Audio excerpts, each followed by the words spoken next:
کرنے کا جذبہ تھا تو پھر کیا کیا تزکیہ کیا؟ معاذ اللہ ثم معاذ اللہ۔ لہذا صحابہ سب کے سب عدول ہیں اور ان سے اختلاف ممکن ہے، لیکن ان کی نیت پر حملہ نہیں ہو سکتا۔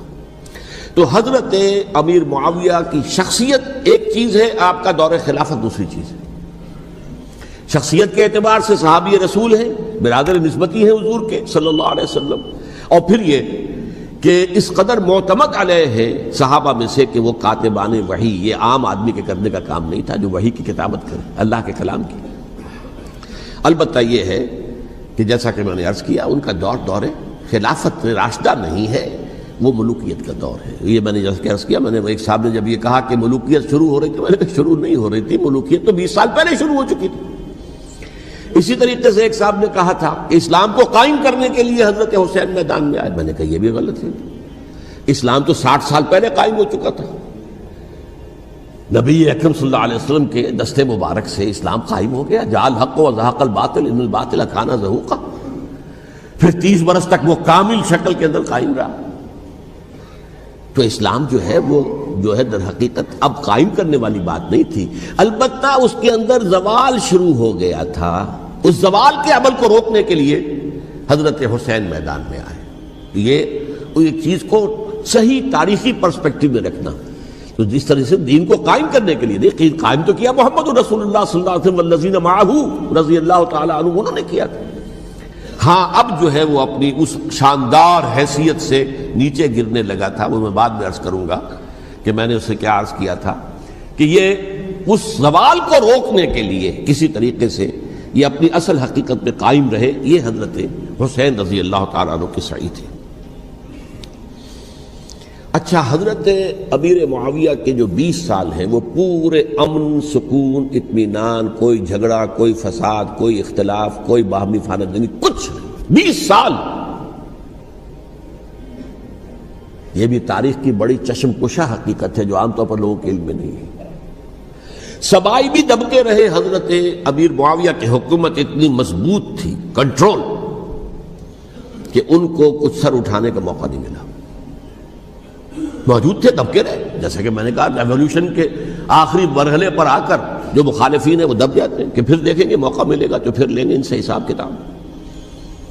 20 سال رہے ہیں پورے امن کے، 10 سال کے بعد یعنی درمیان میں ہے حضرت امیر معاویہ کا عہد خلافت۔ ایک صحابی جو کہ بزرگ صحابہ میں سے ہیں، مغیرہ ابن شعبہ رضی اللہ تعالی عنہ، وہ آتے ہیں اور وہ کہتے ہیں کہ دیکھیے امیر المومنین، کتنی بڑی خانہ جنگی رہی تھی مسلمانوں کی آپس میں، اور اب بھی اگر آپ کسی کو نامزد کیے بغیر چھوڑ گئے امت کو تو پھر خانہ جنگی ہو جائے۔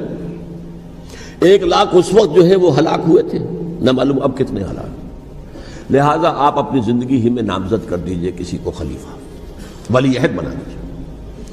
حضرت امیر معاویہ نے ابتداءً جو ہے انکار کیا نہیں، لیکن ان کے دلائل ایسے تھے وزنی، اور میں سمجھتا ہوں کہ وہ بات صحیح تھی جو مغیرہ ابن شعبہ نے کہی، اس لیے کہ اب صحابہ کرام میں سے جو کبار صحابہ تھے وہ تو سب دنیا سے رخصت ہو چکے تھے، اب تو یا صغار صحابہ رہ گئے تھے جو حضور کے زمانے میں بچے تھے، حضرت حسن، حضرت حسین، عبداللہ ابن زبیر، یہ بچے تھے نا، یا تو وہ تھے، اور یا بالکل نو مسلم تھے، اور نو مسلموں میں بڑی تعداد وہ تھی جو ایرانیوں کی تھی، شامیوں کی تھی، ادھر کی تھی، ادھر کی تھی، تو ان کو تو ظاہر بات ہے کہ تربیت نبوی سے کیا خلافت راشدہ سے بھی اکثر و بیشتر کو کوئی حصہ ملا ہی نہیں۔ تو اس صورت میں اب وہ اعلیٰ ترین معیار پر حکومت کے نظام کو قائم کرنا ممکن نہیں ہے۔ کوئی قبائلی عصبیت جب تک حکومت کی پشت پر نہیں ہوگی، حکومت مستحکم نہیں ہوگی۔ یہ گویا کہ ایک جس کو کہتے ہیں کہ حقیقت بینی، واقعیت پسندی، ایک آئیڈیالزم ہے اور ایک ریئلزم ہے کہ آپ فیکٹس آن دی گراؤنڈ کو غور کریں، سوچیں اس کے اوپر اور پھر کوئی فیصلہ کریں۔ اس اعتبار سے پھر حضرت امیر معاویہ نے بات مان لی اور بیعت لے لی لوگوں سے حضرت یزید کے لیے کہ یہ خلیفہ ہوں گے میرے بعد، اس کو ولی عہدی کہتے ہیں۔ اچھا، اس وقت 5 افراد ایسے تھے کہ جنہوں نے اس سے اختلاف کیا، یہ بات بہت اہم ہے۔ میرا کتابچہ ہے سانحہ کربلا، اس کے کچھ نسخے آج یہاں ہوں گے، آپ لوگ پڑھیے اسے غور سے اور پھیلائیے تاکہ حقیقت سامنے آئے۔ 5 افراد کون تھے جو ہونے چاہیے؟ ابو بکر فوت ہو گئے، ان کے بیٹے عبد الرحمن ابن ابی بکر. عمر فوت ہو گئے، ان کے بیٹے عبداللہ ابن عمر. عباس فوت ہو گئے، ان کے بیٹے عبداللہ ابن عباس. زبیر فوت ہو گئے، ان کے بیٹے عبداللہ ابن زبیر. اور حضرت حسن جو ہے ان کا انتقال ہو چکا تھا، حضرت علی کے بیٹے حضرت حسین رضی اللہ تعالی عنہ مجمعین. حضرت حسن کے بارے میں ایک فریق کا کہنا یہ ہے کہ انہیں زہر دے کر ہلاک کیا گیا.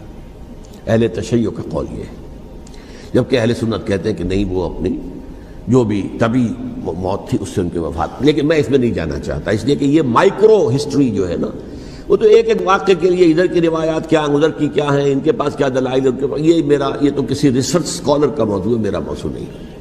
لیکن بہرحال یہ 5 حضرات تھے جنہوں نے ولی عہدی کی بیعت نہیں کی. لیکن حضرت معاویہ اتنے حلیم الطبع انسان تھے، انہوں نے جبر نہیں کیا، کوئی تشدد نہیں کیا. ٹھیک ہے، ولی عہدی کی بیعت نہیں کر رہے، کوئی بات نہیں، میری بیعت تو کی ہوئی ہے نا، ابھی تو میں زندہ ہوں، بات ختم ہو گئی. میری بیعت کو تو نہیں توڑا انہوں نے، فسخ بیعت نہیں کی. اس اعتبار سے انہوں نے نہ کوئی تشدد کیا، نہ جبر کیا، نہ کوئی مواخذہ کیا. لیکن جب امیر معاویہ کا انتقال ہو گیا، اب ولی عہدی کی بجائے وہ اب خلافت کی بیعت ہوئی. سب لوگوں نے بیعت کر لی. ان 5 میں سے ایک فوت ہو چکے تھے. حضرت عبد الرحمن ابن ابی بکر فوت ہو چکے رضی اللہ تعالی.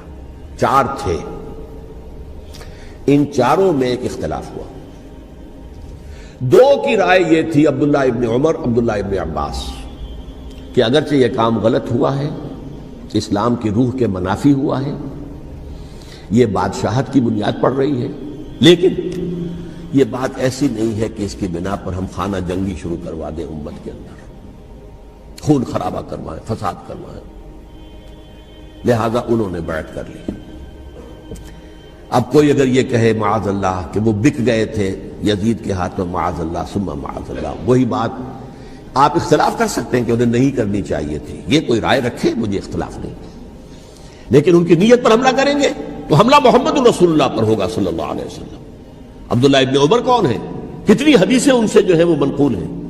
عبداللہ ابن عباس کون ہیں؟ جنہیں حضور نے جو ہے جن کے لیے دعا کی تھی، اے اللہ فقہہ فی الدین وعلمہ التاویل، اے اللہ اس نوجوان کو دین کا فہم عطا کر اور قرآن کی تعویل اور تفسیر کا علم عطا کر. حبر الامہ کہلاتے ہیں. وہ کہیں پیسوں اور ٹکوں کے عوض بک جانے والے نہیں تھے، انہوں نے امت کی مصلحت دیکھی. نیت جو ہے اس پر حملہ نہ کیجئے، البتہ اختلاف کا حق آپ کو حاصل ہے. 2 حضرات جو ہے ڈٹے رہے کہ نہیں، ہمیں کم وقت میں ریزسٹ کرنا ہے. عبداللہ ابن زبیر عمر کے اعتبار سے وہ بڑے ہیں. مسلمانوں میں سب سے پہلے ولادت مدینے میں جا کر جو ہوئی ہے وہ عبداللہ ابن زبیر کی ہوئی ہے. ہجرت کر کے جب مہاجرین وہاں پہنچے، کچھ عرصے تک کسی کے ہاں کوئی اولاد نہیں ہوئی، تو لوگوں نے تانے دینے شروع کر دیے کہ معلوم ہوتا ہے کہ یہاں آ کر یہ مکے کے رہنے والے جو ہے کمزور ہو گئے ہیں، ان کی ہاں اولاد ہی نہیں ہو رہی. پھر عبداللہ ابن زبیر کی ولادت ہوئی ہے. یہ حضرت ابو بکر کے نواسے ہیں. حضور کی زوجہ محترمہ حضرت عائشہ کی بہن، حضرت دیکھیے ابھی نام نکل گیا ہے جی، حضرت اسماء رضی اللہ تعالی عنہا عنہما، یہ ان کے صاحبزادے ہیں، حضرت زبیر کے بیٹے. ان کا فیصلہ ہوا کہ ہمیں رجسٹ کرنا ہے کم وقت میں، ایٹ اینی کاسٹ. حضرت حسین ابن علی رضی اللہ تعالی عنہما کا بھی فیصلہ ہوا کہ ہمیں رجسٹ کرنا ہے کم وقت میں. البتہ ان میں بھی ایک اختلاف ہو گیا، یعنی یہ 2 تو جڑے رہے، ان 2 میں اختلاف ہو گیا. عبداللہ ابن زبیر کا کہنا یہ تھا کہ ہمیں حجاز میں رہنا چاہیے، یہ سرزمین ہے جس میں نبوت کی برکات سب سے زیادہ ہیں، یہاں ہم مضبوط قلعے کے اندر ہیں، ہمیں یہاں سے جو ہے رجسٹ کرنا چاہیے اور ختم کرنا چاہیے اس نظام کے اندر جو خرابی آ گئی ہے اس کو. حضرت حسین رضی اللہ تعالیٰ عنہ کے پاس خطوط کا تانتا بنا ہوا تھا، کوفے سے لوگ خط لکھ رہے تھے، آئیے آئیے آئیے، ہم آپ کے ہاتھ پر بیعت کریں گے، ہم آپ کے ہاتھ پر بیعت کریں گے، ہم آپ کے ہاتھ پر بیعت کریں گے. یہی وہ کوفہ جو حضرت علی کا دارالخلافہ رہا تھا اور جو پھر صبائیت کا گڑھ بن گیا تھا. چنانچہ حضرت حسین نے حضرت مسلم بن عقیل کو بھیجا وہاں پر کہ میرے نمائندے کی حیثیت سے جا کر وہاں پر بیعت لو. 10-12 ہزار افراد نے بیعت کر لی. لیکن اس کے بعد یزید کی طرف سے گورنر بنا کے بھیجا گیا ابن زیاد کو ابن زیاد نے آ کر جو تشدد کیا اور سختی کی تو سب کے سب بیعت توڑ کر اور سب منحرف ہو گئے. مخلصین تو وہ تھے نہیں. الکوفی لایوفی، کوفی جو ہے وہ تو کوئی وعدہ وفا کرنے والا ہوتا ہی نہیں، بیعت توڑ دی. فمن نقص فانما ينقص على نفسه، بیعت کے بعد بیعت توڑ دینا بہت بڑا گناہ ہے، توڑ دی. ادھر اطلاع مل گئی حضرت حسین کو، چل چکے تھے، وہ راستے میں تھے کہ وہاں تو مسلم بن عقیل شہید ہو گئے اور سب لوگوں نے بیعت توڑ دی. اب واپس جانا چاہتے تھے لیکن مسلم بن عقیل کے بیٹے جو ہے اڑ گئے. یہ عرب کی اپنی ایک جو ہے پرانی ان کی حمیت اور ان کا قبائلی نظام کہ اب ہم اپنے والد کے خون کا قصاص لیے بغیر نہیں جائیں گے. حضرت حسین رضی اللہ تعالیٰ عنہ کی مروت اور شرافت، یہ میرا ساتھ دینے کے لیے آئے تھے، اب میں ان کا ساتھ نہ دوں تو یہ تو شرافت اور مروت کے خلاف ہے. کہا اچھا چلو چلتے.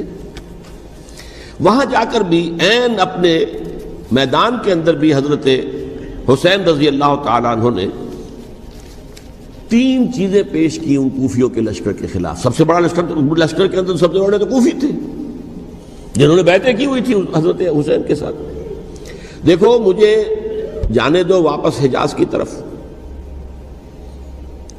یا مجھے سرحدوں پر بھیج دو تاکہ میں کافروں کے ساتھ جنگ کرتے ہوئے اپنی جان دے دوں، یا مجھے یزید کے پاس جانے دو، میں اپنا معاملہ اس سے طے کر لوں. لیکن کوفیوں کو یہ گوارا نہیں تھا. اگر یہ یزید کے پاس پہنچ گئے تو ہمارا کچا چٹھا بیان کر دیں گے کہ مجھے تو ان لوگوں نے برگلا کر بلایا تھا. اس لیے کہ دیکھیے حضرت امیر معاویہ کے 20 سالوں کے دوران میں بتا چکا ہوں ان کی حکومت اتنی مستحکم تھی کہ اس کے خلاف کوئی فتنہ اٹھانا ممکن نہیں تھا. اب چونکہ ایک چینج اوور ہوا تھا، اور چینج اوور میں آپ کو معلوم ہوتا ہے کہ ایک جس کو کہتے ہیں every thing is in the melting پاٹ، ابھی تو یہ درمیان کے اندر معاملہ ہے، تو انہیں موقع ملا، سر اٹھایا حضرت حسین رضی اللہ تعالیٰ عنہ کو، جو خطوط لکھے جس کے کہ تھیلے کے تھیلے اور بوریوں کی بوریاں بھری ہوئی حضرت حسین کے ساتھ تھی. وہ کہا کہ آئیے ہم آپ سے بیعت کریں گے. انہوں نے نہیں مانا. اور اصل میں حضرت حسین کے قاتل وہ کوفی ہیں، وہ بزدل، وہ منافق جنہوں نے بیعت کر کے بیعت توڑی. اور اب وہ آ گئے کہ اگر یہ حسین رضی اللہ تعالیٰ عنہ بچ کر کہیں یزید کے پاس پہنچ گئے تو پھر ہمارا کچا چٹھا جو ہے وہ سامنے آ جائے گا اور ہماری پھر شامت آ جائے گی. لہذا انہوں نے قتل کیا حضرت حسین کو رضی اللہ تعالیٰ. ایک بات جو علامہ ڈاکٹر قلب صادق نے فرمائی، اور میرے علم میں یہ بات پہلے نہیں تھی، وہ یہ کہ حضرت حسین کے قتل کا فتویٰ ایک بہت بڑے مفتی نے دیا تھا. یہ بات بھی ذرا سمجھ لیجیے. حضرت حسین رضی اللہ تعالیٰ عنہ کے قتل کا فتویٰ ایک بہت بڑے مفتی نے دیا تھا. کیوں دیا تھا؟ اس لیے کہ حضور کی احادیث موجود ہیں کہ جب ایک شخص کی ایک خلیفہ کی بیعت ہو جائے تو دوسرا اگر کھڑا ہو تو اسے قتل کر دو. کھلی حدیث. اسی لیے ایک بہت بڑے مفسر بھی ہیں، فقیہ بھی ہیں، قاضی ابن العربی رحمۃ اللہ علیہ. ایک ابن عربی ہیں الف لام کے بغیر، ابن عربی، وہ بہت بڑے صوفی ہیں، فلسفی ہیں، اندلس کے ہیں. یہ قاضی ابن العربی ہیں جنہوں نے قرآن کی ایک تفسیر لکھی ہے اس اعتبار سے کہ صرف ان آیات کی تفسیر جن سے کہ فقہی احکام جو ہیں ان کا استنباط ہوتا ہے. یہ 2 تفسیریں اس طور سے لکھی گئی ہیں قرآن مجید کی. احکام القرآن ان کا نام ہے دونوں کا، جن میں سے ایک جو ہے قاضی ابن العربی کی ہے. ان کا ایک جملہ نقل ہوتا ہے، قتل الحسین بسیف جدہ، حسین قتل ہو گئے اپنے ہی نانا کی تلوار سے. وہ تلوار کیا تھی؟ جب کسی کی بیعت ہو چکی ہو پھر کوئی کھڑا ہو مدعی خلافت، قتل کر دو. میرے نزدیک حضرت حسین مدعی خلافت نہیں تھے. یہ بات اس وقت سامنے لوگوں کے نہیں آئی، بلکہ حکومت نے یہ باور کرا دیا کہ یہ تو باغی ہے، یہ مدعی ہے خلافت کے. انہوں نے تو دعویٰ نہیں کیا خلافت کا، وہ تو صرف اس عمل کو روکنے کے لیے میدان میں آئے تھے. اور اس بات کو اچھی طرح سمجھ لیجئے کہ اس وقت تک یہ جو تصور آج ہمارے پاس ہے کہ ریاست علیحدہ ہے، حکومت علیحدہ ہے، state of Pakistan, we are loyal to the state of Pakistan, ہم ریاست پاکستان کے وفادار ہیں، گورنمنٹ آف پاکستان کے وفادار نہیں ہیں. We are not loyal to the government. Government تو کبھی بے نظیر کی تھی، ہم اس کے خلاف تحریک چلا رہے تھے، یا کبھی کسی اور کی تھی اس کے خلاف تحریک چل رہی ہے، یا کبھی ضیاء الحق کی تھی اس کے خلاف تحریک چل رہی ہے۔ گورنمنٹ کو بدلنا تو عوام کا حق ہے، آج، اس وقت نہیں تھا۔ اس وقت ریاست اور حکومت کا کوئی فرق نہیں تھا، لہذا جو حکومت سے اختلاف کرے گویا کہ باغی ہے۔ یہ ہے اصل میں وہ پیچیدہ مسئلہ کہ کیوں کسی مفتی نے فتویٰ دے دیا، اس لیے کہ اس وقت تک ریاست اور حکومت کا فرق واضح نہیں تھا دنیا پر۔ یہ تو ابھی کوئی 100-150 سال کی بات ہے کہ آج ہمارا جو پولیٹیکل سائنس کا ایولیوشن ہوا ہے وہ اس سٹیج تک پہنچ گیا ہے کہ اسٹیٹ علیحدہ ہے، حکومت علیحدہ ہے۔ حکومت تو اسٹیٹ کے 3 آرگنز میں سے ایک آرگن ہے، ایڈمنسٹریشن حکومت کی ہے، جوڈیشری ہے اور لیجسلیچر ہے، 3 آرگنز ہیں بڑے بڑے، ان میں سے ایک ہے۔ تو حکومت کو بدلنا تو عوام کا حق ہے، چاہے وہ ووٹ کے ذریعے بدلیں چاہے ایجیٹیشن، اگر پرامن ایجیٹیشن ہے اس سے حکومت کو بدلنے کا حق حاصل ہے دستوری طور پر ہر اعتبار سے۔ اس وقت یہ نہیں تھا، لہذا صورتحال یہ بن گئی کہ حکومت وقت نے باور کرا دیا مسلمانوں کو، ورنہ سوچئے نواسۂ رسول کو قتل کرنا کوئی آسان کام تھا؟ آخر سب کلمہ گو تھے کہ نہیں تھے؟ کلمہ گو تو تھے نا، اور حضور سے عقیدت اور محبت میں کمی، لیکن یہ کہ فتویٰ اگر ایک بہت بڑے مفتی کا، جو کہ حضرت علامہ ڈاکٹر قلب صادق صاحب نے فرمایا، مجھے اس مفتی کا نام بھی معلوم نہیں، کہ ایک مفتی ہی کا فتویٰ تھا وہ، جس کے بنا پر اب ان لوگوں نے حضرت حسین کو قتل کیا، اور یہی وجہ ہے کہ انہوں نے پھر خیموں کو بھی آگ لگا دی۔ وائی حالانکہ دیکھیے اگر دشمنی کا انتقام ہوتا تو حضرت علی بن حسین جو بیمار تھے، جو بعد میں زین العابدین رحمت اللہ علیہ کے نام سے پھر یہ اہل تشیع کے چوتھے امام معصوم ہیں، حضرت علی، حضرت حسن، حضرت حسین، اور پھر حضرت علی بن حسین زین العابدین رحمت اللہ علیہ، کیا ان کو بھی قتل کر دیتے؟ حضرت حسین کی نسل ہی ختم ہو جاتی، لیکن نہیں کیا۔ آگ کیوں لگائی؟